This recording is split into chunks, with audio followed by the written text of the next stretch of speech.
Warning: the following video contains spoilers from AMC's The Walking Dead.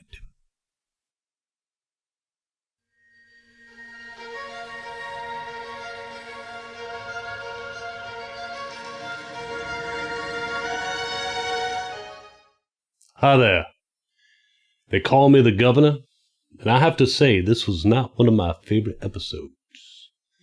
They called it Say Yes. I called it Say Hell No. Watching Michonne and Rick on their little road trip getting all cuddly, not exactly what I wanted to see. Not only are these the two people that I would love to see be on the menu at a bite of barbecue. Think about it. This whole big battle with Negan's coming up. And they're having a little honeymoon?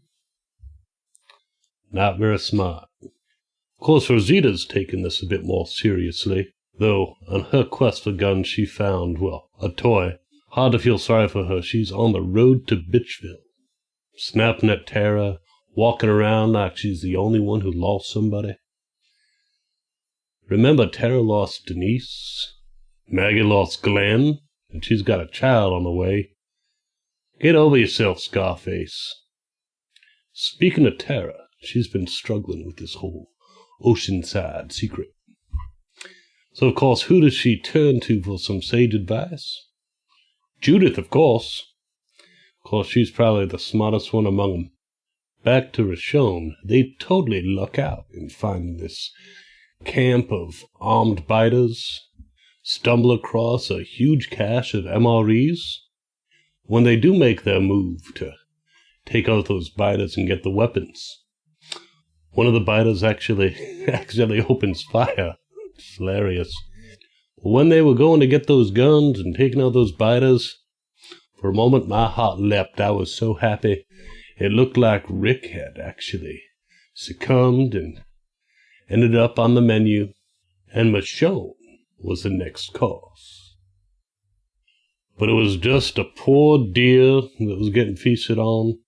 Still, when it appeared that it was Rick that was being chowed upon by those biters, I would have expected more from Michonne.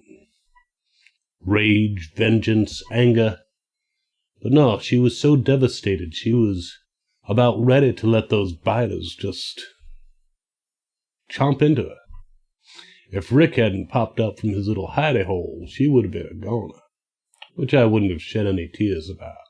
But they both survived and got a load of weapons. One day, their luck is going to run out, and I'm going to be so happy. That little speech of Rick's about how it doesn't matter if he survives or Michonne survives. I mean, I certainly can get behind them not surviving. But I do have to admit that without Rick, this whole insurgency against the Saviors would probably be dead in the water. I just have to hope that Negan and Rick just kill each other. So those scavengers, they're rather demanding. Rick shows up with this huge lot of weapons, and they want more before they'll attack. You know, they like to throw around numbers so much. Maybe Rick should have gotten the number of guns they would need before they'd move out against the Saviors. So two things were apparent at the end of this episode. One, that Rosita and Sasha were teaming up to take out Negan. Likely it's a suicide mission, and it's an unlikely pairing after Rosita bit Sasha's head off. But it seems that Sasha is willing to take this trek to the sanctuary to take out Negan, even if she's not going to come back. And of course it looks like Tara has decided that she needs to tell Rick about Oceanside.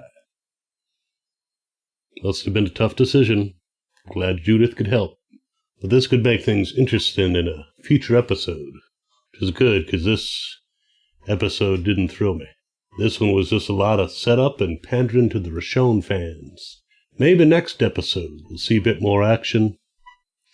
I realize there has to be a lot of setup and a lot of movement behind the scenes before this final battle can take place, which will probably occur at the last 15 seconds of the season finale, so we have to wait to see what actually happens. Oh yeah, this particular video is late because I went across the pond. So, it's a way of making it up. Here's some dancing cosplayers. Not too bad. Though I gotta say that particular governor needs to work on his moves. That's all for now. Governor, out. Thank you so much for watching this video. Here's a couple more I think you might enjoy. And don't forget to subscribe. Remember, those who subscribe survive.